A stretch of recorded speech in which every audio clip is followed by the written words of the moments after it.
اور وہی اللہ ہمیں سکھا رہا ہے کہ تم بھی عاجز رہو، اپنے آپ کو حقیر، والدین کے آگے اپنے آپ کو حقیر سمجھو کہ انہوں نے مجھے اس قابل کیا، انہوں نے مجھے یہاں تک لے کے آئے، انہوں نے مجھے چلنا سکھایا، مجھے بولنا سکھایا، مجھے کھلایا، مجھے پڑھایا، مجھے اچھے سے اچھا پہنایا۔ اس لیے اپنے آپ کو ان کے آگے حقیر بنا کے رکھنا۔ من الرحمہ، اور دیکھیں مزید اللہ کہہ رہا ہے من الرحمہ، اور ان کے ساتھ رحم دلی کا سلوک، ہر حال میں ان کے ساتھ عاجزی، رحم دلی، یہ نہ ہو کہ جتانے لگ جاؤ، ذرا رحم دلی کا سلوک کر کے 2 منٹ بعد کہو کیا تو ہے کام آپ کا ہے، کھڑے ہو کے کہنے لگ جاؤ ان کتنا کو ٹائم دئیے۔ اللہ کہہ رہا ہے من الرحمہ، رحمہ کا مطلب ہوتا ہے مسلسل۔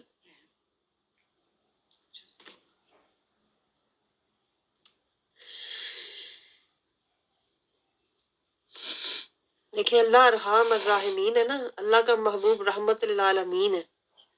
اللہ کہتا ہے ایسی ہی رحمہ،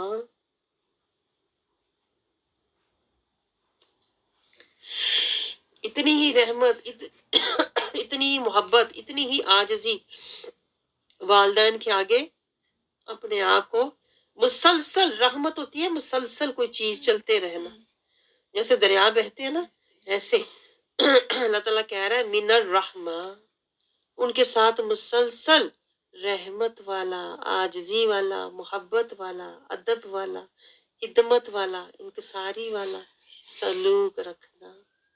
اور یہاں پہ نہیں بات ختم کی، آگے اللہ کہہ رہا ہے ان کے لیے دعا بھی کرنا، دعا نہ بھولنا، کیونکہ وہ تو تمہارے لیے ساری زندگی۔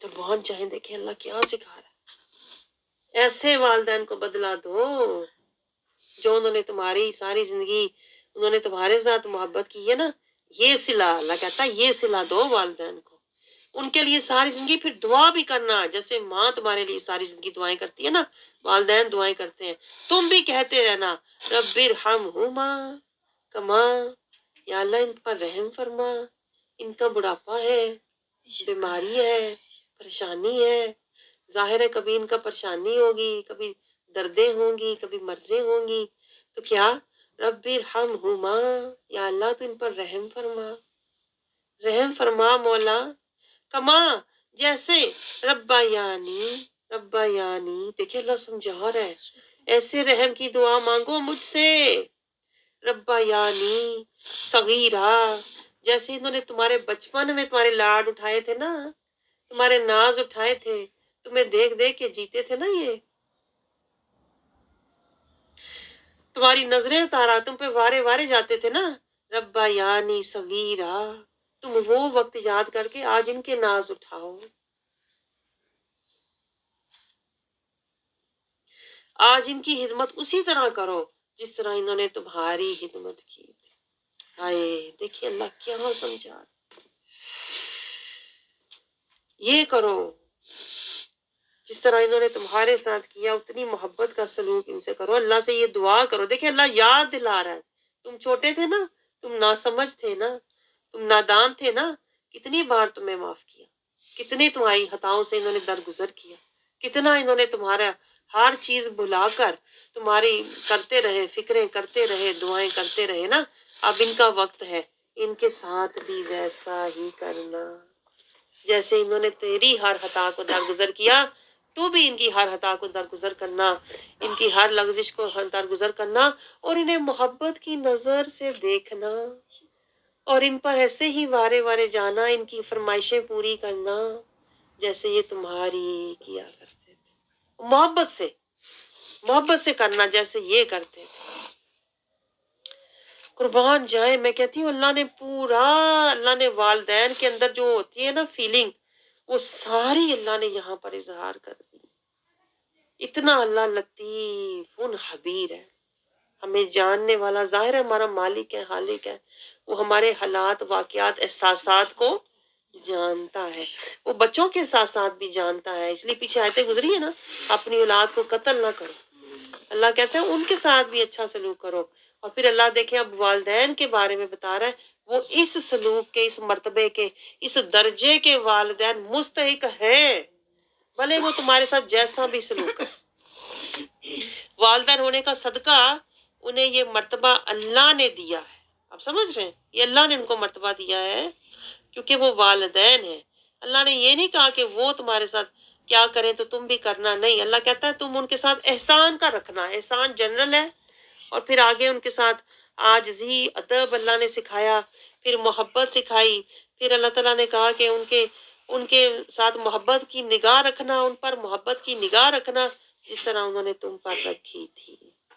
دیکھیں یہ ہے اسلام کی خوبی، سبحان اللہ، کہ دیکھیں ہر والدین چاہے وہ ہندو ہیں، گورے ہیں، بچوں سے اپنے سب پیار کرتے ہیں، لیکن ہمارے اسلام کی یہ خوبی ہے کہ اللہ تعالیٰ پھر سکھا رہا ہے کہ جس طرح والدین نے تمہارے ساتھ کیا نا، تم بھی ان کے ساتھ اتنا ہی بلکہ اس سے بھی اچھا سلوک کرو، والدین سے احسان میں رہو، احسان میں رہو والدین کے ساتھ ہر دم، کہ جیسے انہوں نے بہت تم پر احسان کیا ہے، تمہاری زندگی، تمہاری صحت، تمہاری تعلیم، آج تم جس مقام پر ہو نا، یہ والدین کا احسان ہے، اور احسان مندی میں زندگی گزارو۔ آپ سمجھ رہے ہیں؟ یہ اللہ کہہ رہا ہے، جب احسان مندی ہوگی تو ظاہر ہے عاجزی بھی ہوگی والدین کے آگے، پھر ان کے سامنے دائم فقیری کی کیفیت بھی ہوگی، میں کچھ نہیں، اللہ کہتا ہے ان کے سامنے عاجز بن کے رہو۔ تو اللہ تعالیٰ ہمیں آیات کی سمجھ عطا فرمائے، آپ سمجھ رہے ہیں؟ آگے اللہ تعالیٰ آیت 25 میں ہمیں کیا سمجھا رہا ہے کہ صالحین بن کے زندگی گزارو، صالحین بن کے زندگی گزارو تاکہ اللہ تمہیں بخش دے۔ اور یہ اللہ نے آسان نسخہ بتایا ہے، میں آپ کو بتاؤں، یہ آیت جو اللہ نے اوپر گزری ہے نا 23 24، یہ اللہ تعالیٰ نے ایزی کہتے ہیں نا نسخہ بتایا ہے، شارٹ کٹ، کہ اگر تم صالحین بننا چاہتے ہو، جیسے میں نے آپ کو با یزید بستامی رضی اللہ عنہ کا واقعہ کتنی بار سنایا ہے کہ وہ اللہ کی کہتے ہیں نا طلب میں، جستجو میں جنگلوں میں پھرتے رہے 35 سال، اور اللہ کہاں ملا؟ ماں کو ایک گلاس پانی دیا، ایک گلاس پانی دیا ماں کو، رات کے ٹائم کھڑے رہے ماں کے سرانے، ماں نے دعا دے دی، بیٹے تجھے اللہ اپنا ولی بنا لے۔ اس دعا کے صدقے کہتے ہیں میں نے دیکھا ایک نور آیا اور میرے سینے میں سما گیا، اور حیران تھے کہ میں 35 سال اللہ کو ڈھونڈتا رہا تو اللہ کہاں ملا؟ ماں کے در پہ ملا۔ یہ اللہ سمجھا رہا ہے کہ صالحین تم بنو، صالحین تم کیسے بنو گے؟ والدین کی خدمت کر کے۔ تو خوش نصیب ہیں وہ لوگ جن کے والدین حیات ہیں، ان کی جنت ان کے پاس ہے۔ اللہ تعالیٰ خدمت کا موقع دے تاکہ ہم صالحین بن جائیں۔ یہ ایزی وے ہے صالحین کا، دیکھیں، ورنہ صالحین کا درجہ یہ نوٹ کریں، میں کہتی ہوں یہ نقطے نوٹ کیا کریں، صالحین کا درجہ ویسے آپ پانے میں آپ کو کتنی عمر لگ جائے، کتنی مدت لگ جائے، لیکن ایک والدین کی خدمت کر کے، عاجزی زاری کر کے، اللہ کہہ رہا ہے میں تمہیں صالحین کا درجہ دے دوں گا۔ جو تجھے برسوں میں ملنا تھا نا، وہ میں تمہیں والدین کی خدمتوں سے دے دوں گا۔ آگے اللہ تعالیٰ کیا سمجھا رہا ہے اس کے بعد؟ اور قرابت داروں کو ان کا حق ادا کرو، رشتہ دار کوئی بیمار ہے، کوئی پریشان ہے، کوئی ضرورت مند ہے، ان کا حق ادا کرو۔ اس کے بعد اور محتاجوں اور مسافروں کو بھی، کسی محتاج کا تمہیں پتہ لگ جائے تو اس کی مدد کرنے کی کوشش کرو، یہ نہ سوچو کہ بھائی ساڈا کی رشتہ ہے۔ مسافروں کو بھی، اور اپنا مال، اللہ کہتا ہے جو مجھے پسند نہیں ہے نا وہ فضول خرچی ہے۔ خرچ کرو، ضرورت مندوں پہ کرو، مسافروں پہ کرو، یتیموں پہ کرو، بیواؤں پہ کرو، محتاجوں پہ کرو، لیکن کیا؟ فضول خرچی نہ کرو، کیونکہ فضول خرچ شیطان کے ساتھی ہے۔ آگے آیت 27 28 میں اللہ کیا کہہ رہا ہے؟ کوئی بھی سائل تمہارے پاس آ جائے تو اس سے نہ جھگڑو نہ ڈانٹو، بلکہ نرمی سے بات کرو۔ دیکھیں اللہ کو ہر جگہ، یہ پوائنٹ نوٹ کریں، اللہ کو ہر جگہ نرمی پسند، آپ نوٹ کریں یہ پوائنٹ سر، ہر جگہ نرمی پسند ہے اللہ، لیکن جہاں پہ اللہ کہتا ہے سختی کرو، نفس کشی میں، جہاد میں سختی کرو، باقی آپس کے معاملات میں، لین دین میں اللہ کہتا ہے نرمی کرو۔ اور نہ اللہ کہہ رہا ہے آیت 29 میں، اللہ کہہ رہا ہے ہاتھ باندھ کے نہ رکھو، یعنی کسی کو دو ہی نہ، ہر چیز نہ کرو، اللہ کو یہ بالکل پسند نہیں ہے۔ اللہ کہتا ہے نہ اتنا دو کہ کچھ ہو رہ ہی نہ جائے، اور نہ اتنا ہاتھ باندھ لو کہ کچھ دو ہی نہ، درمیانہ رستہ اختیار کرو۔ آگے اللہ کہہ رہا ہے رزق کی تقسیم، آیت 30، رزق کی تقسیم جو ہے وہ اللہ کے سپرد ہے، تمہیں فکر کرنے کی ضرورت